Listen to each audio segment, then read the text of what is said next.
they are all about handling, and this thing handles like a fly.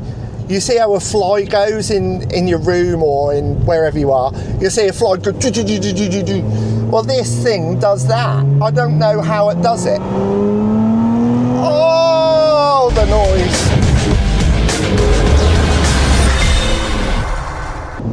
Hello everyone, welcome to another Driven by Lee video.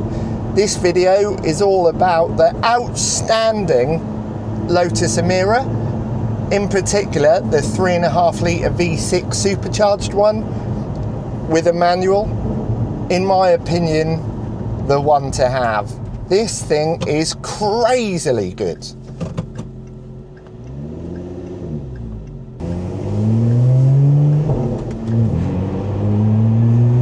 So, my Lotus Emira. Oh yeah, I forgot to mention, this one is actually my Lotus Emira. I've had this since new. I didn't actually want one, believe it or not.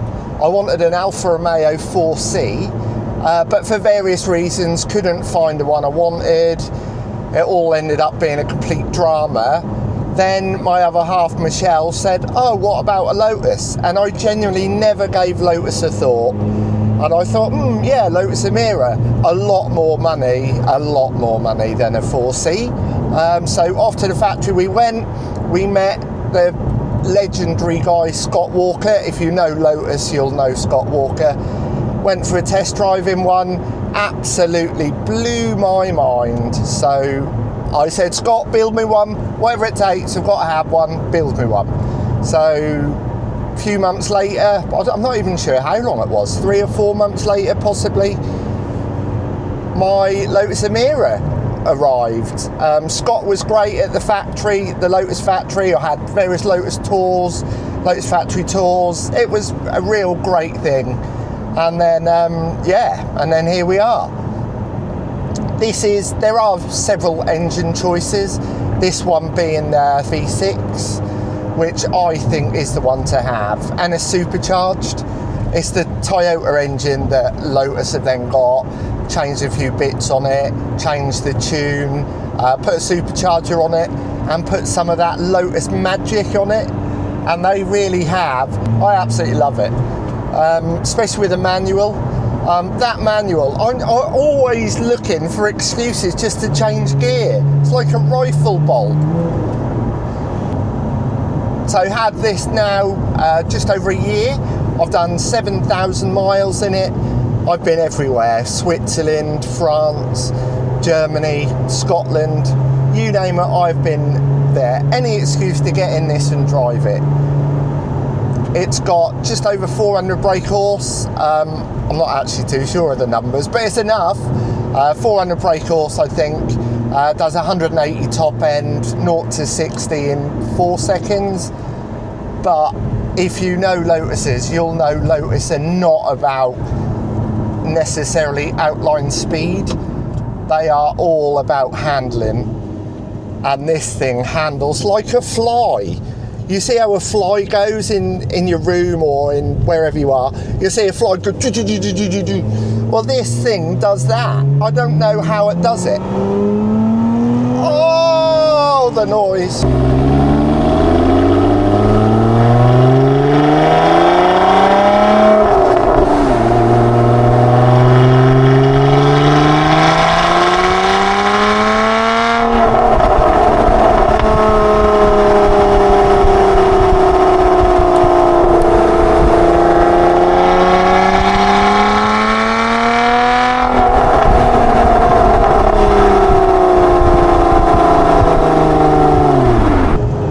I don't know how this handles like this.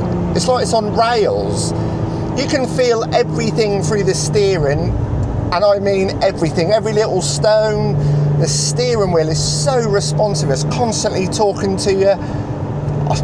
Honestly, I would just say, if you have never been in a Lotus, go in a Lotus. Just do yourself a favour. If you know me and you're not a divvy, get in touch and I'll take you for a drive, because you will absolutely love it, just like I do. So price wise, it cost me 94,000. Some people say that's a lot for a Lotus, and it probably is, I don't know. But who cares? It's great. It will devalue like a stone. This one has. I'd be lucky, I guess, if I'd get 60,000 for it now. But none of that bothers me, because it's only a loss if you come to sell, right? And I have no intentions of selling this. So more about the car.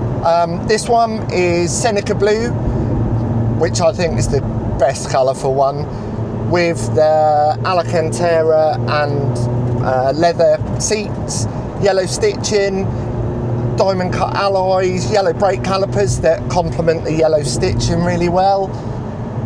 I went for the black pack, so this has got the black roof, the black Lotus badge on the back, the black exhaust pipes. I didn't actually want black exhaust pipes, to be fair, but they came with them. I've also had this one decatted, well, not as such, not decatted as such. I've had a Miltech exhaust put on with a third decat delete by the really great guys at Stratton Motor Company, in particular Daniel Phelps, the senior Lotus technician there. If you've got a Lotus, go to Stratton and get Daniel on it. He is a Lotus guru, and he makes owning this an absolute pleasure. So thanks, Daniel.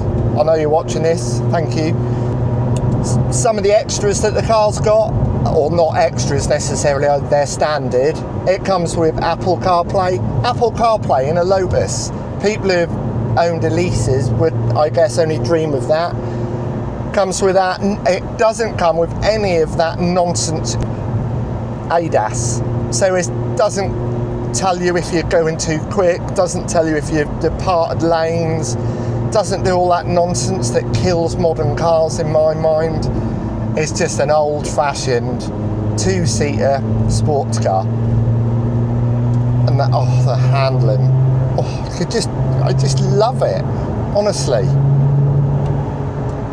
Oh, Lotus have had their stick in the past, haven't they? And they do. People criticise Lotus. I really don't know why they do, but they do. And how can you criticise this? It is great. I went for the Alcantara steering wheel instead of the leather one, which I think gives it more of a kind of race feel. There are criticisms about the steering wheel being too wide here. What on earth are they talking about? It's the best steering wheel I've had on any car, genuinely. Flat D shape, right shape, lovely thickness. The only thing I would have liked to have seen would be yellow stitching on there, or a yellow sort of band on the top bit there that tells you where the steering wheel is. Weirdly, that is only available if you buy an auto one. So you'd get yellow stitching in the steering wheel and that yellow, but only on an auto. I would have loved to have seen that on the manual, because it would match all the yellow stitching, as you can see. That is something I have thought about getting done, taking the steering wheel off, getting it retrimmed, but that is faffery, so I probably won't do that anytime soon. The sound, it's supercharged, and the engine is sitting right there, literally it is there, right behind your ear, and the supercharger, you can just hear scream, and it makes the best sound. Listen. Oh. That is something else. Really does sound great, and you get the pops and bangs, you get all what you would get. One of the greatest features I love about this car is the engine. Obviously you can see the engine through the rear view window, or the rear window, so when you're looking in the rear view mirror, you see the engine, the top of the engine. There's a valve on the top of the engine, and you can see, as you're driving, you can see that operating, you can see it moving, which I think is just brilliant. You have to be careful though, because you can't just look at that and then next thing you've crashed, so be careful. That is such a lovely thing. I love looking at it. I don't think you're able to see it in this GoPro angles, but I will video it in a video in my garage and you'll see what I mean. That Lotus, well done, brilliant.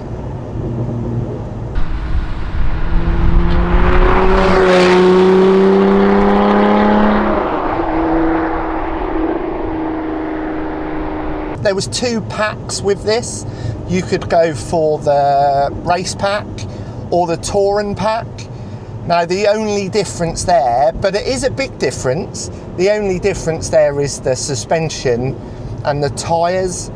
This comes with Goodyear tyres, the race version or the race spec one comes with Michelin, and the touring suspension, although they look identical, they sit the same, you wouldn't be able to tell, but this touring version of this is slightly more friendlier on the road. I've got the touring version because I have no intentions of tracking this. We do loads of road trips in it, so I wanted the more slightly softer suspension. Some people say they can't even tell a difference. I wouldn't know because I have never driven the one with the race suspension to know, or do they call it sports suspension? I'm not sure, but I've got the touring suspension and I'm glad I have, because it's just so road compliant. This is the other thing, Lotus, you would think, wow, noisy, uncomfortable. No, it's a two-seater sports car. It is noisy, but in a good way. It is comfortable. Like I say, I've driven this across Europe with no problem at all. In actual fact, I would say this is more comfortable than my M4. I took my M4 to Monaco last year, or was that the year before? And I had a backache by the time I got there. My lower back kept hurting. With this, when I took it to Switzerland, no problem. I could have gone to Switzerland back in it the same day. It would have been absolutely fine. So yeah, the comfort level of this is great. Getting in and out, really easy. But I know that sounds silly, but the old Lotus Elises obviously had a really high up step, like sill as you get in. And me being 6'2" and fatter than I should be, I always used to struggle. In fact, I'd have to have the roof off to really get in and out of it, because blimey, I'd have cramp for days. With this, easy. There is no, well, there is a bit of a step, but it's no major step, so getting in and out, not a problem. I find it really easy. The seats, easy to get into. They're quite figure hugging, but not too bad. They're not a full race bucket. They're actually a really nice seat and they look lovely. Apparently, when I'd done their factory tour, they said the frames were made by Ferrari.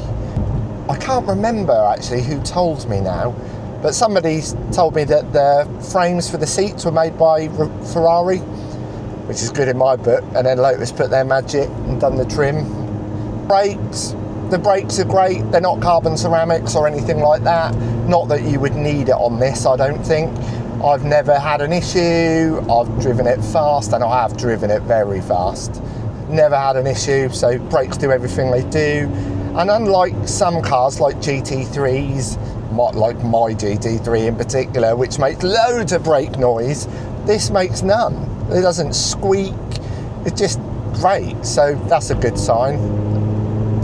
Miles per gallon, again, people know that I don't really care about that, but some people do. So miles per gallon, not too bad. I get around about 25, maybe 27 to the gallon for a two-seater 400 brake horse sports car. Good, good. Oh, that gear change, I'm running on. I love that gear change. It's like a rifle bolt. It's like stoosh. Why would people want this in an automatic? I'm not sure, unless they've got health conditions. But manual all the way. It's even got exposed gear linkage down here. I mean, exposed gear linkage. I just thought that came on a McLaren or the latest Gordon Murray thing.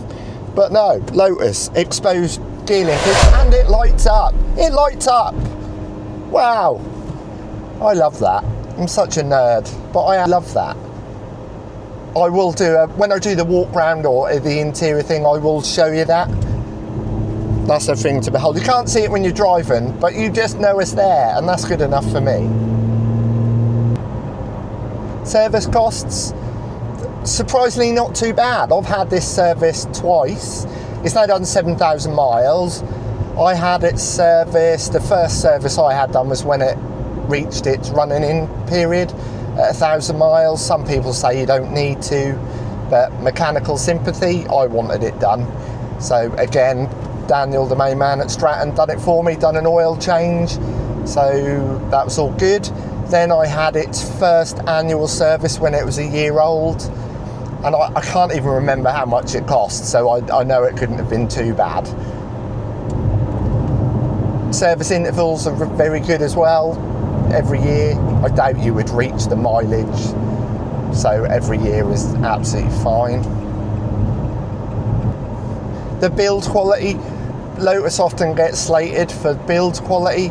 Again, I think old Lotuses maybe gave a few problems, but this one, the build quality's fine. It's obviously not German standard, but then it isn't. But then it's not that kind of car. But it's good enough for me. I have no issues with it. Everything works. Everything has continued to work. It's now done, like I said, it's now done 7,000 miles, and I've not had one issue. Not one. I heard people have had problems with them. I've heard many stories, but then you really only get to hear the bad ones, don't you? Very rarely does someone say, oh yeah, that was great. You know, they like to, people like to complain. So there are people that have had problems, I totally understand that, but I can honestly say I haven't. So what's it like driving through town? Fine, easy, like super easy. I'm in a bit of traffic now, nothing major. It's absolutely fine. The clutch is light, not silly light like you would get on, say, a Renault Clio, but it's nice. It's light enough, but with a sporty feel. The steering wheel is lovely around town. The pedals are close enough, apparently, where you can heel and toe. Not that I know anything about how to do that, but apparently you can. Offset pedals, people have said that Lotuses have offset pedals. I don't know, I'm looking at the pedals now, they don't seem to be offset to me. Now driving through town, well behaved. Everybody looks at the car. Doesn't matter where you go in this car, people look at it, admire it, ask questions about it. They even let you out of junctions. Try doing that in a Porsche or a BMW. People seem to genuinely love Lotus. And I can see why. In fact, I don't know why I haven't discovered Lotus before I had this.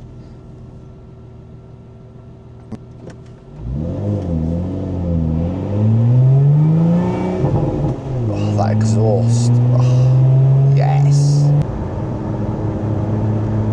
The other thing I love about Lotus, the fact that on their tyre pressure gauge monitoring system on the car, they've gone another digit, so it's 2.03. So it isn't just 2.0 like a lot of manufacturers, they've gone that extra bit. That's how precise these precision instruments are. So I absolutely love this car, as I've said. It's the best car I've ever driven. And I've driven £500,000 Ferraris, Lamborghinis. This for me is it. If I had 1 litre of fuel left, it would be going in this. It absolutely would. I can't ever see me selling this. I would want to be buried in this. I love it. It has its haters, but for me, no. And Lotus as a brand, yes, many people say, oh, they're not Lotus anymore, they're Chinese, they're not British. I mean, they might be owned by the Chinese, but the Lotus Emira is designed by British engineers, built by British craftsmen in Britain. That, to me, is British. So in my eyes, this is British, and I'm going to keep thinking that. And we should get behind the Lotus brand as Brits, because it will disappear one day, like MG did, and turn into that monstrosity thing they make now. We need to get behind it. We need to be proud of Colin Chapman and the heritage and history that that guy left behind. Well done, Lotus. Well done, and thank you. So guys, as you can see, we're safely back in the garage again, and that was the video on my Lotus Emira. As you can tell, I think the car's wonderful. Not only does it look great, I think it drives really nicely. A proper driver's car, as the logo suggests, Lotus for the drivers, and this really is.